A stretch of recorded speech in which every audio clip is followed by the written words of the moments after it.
Today let's explore factory as a design pattern. It lets you to create classes with all the dynamic details without having to care about the specifics. Imagine a car factory. Each car starts with some shared properties like wheels, an engine, and colors.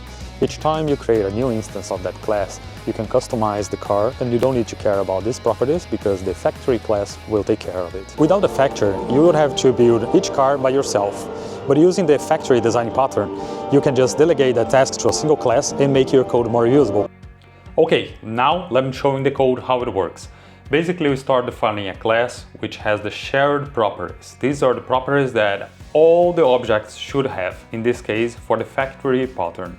So if you look here, every car needs to have a color, an engine, a door, and tires, and some functions that's attributed to all the cars. So get properties and get description.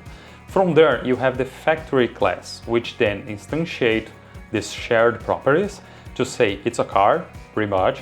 And in this moment, this factory class will create the specifics for this type of car. So for example, this is an electric car, we have a gas car, and we have a hybrid car.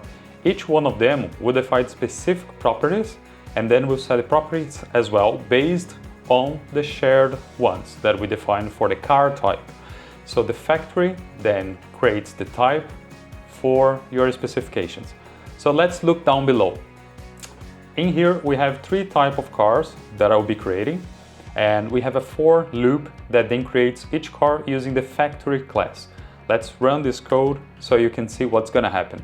Basically, you can see that the factory has been started, so the car factory, and then it creates the first car, which is an electric car, and you can see that it has 2 doors, 4 tires.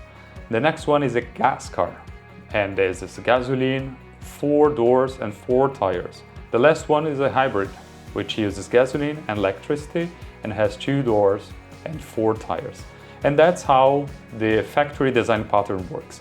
You can see here examples with PHP and with Node.js as well. They all gonna work in the same way, just with the specifics for the language. And that's factory pattern. It helps you to build customized objects based on your needs. Let me know you have used that pattern before here in the comments, and if you have any other ideas related to factory.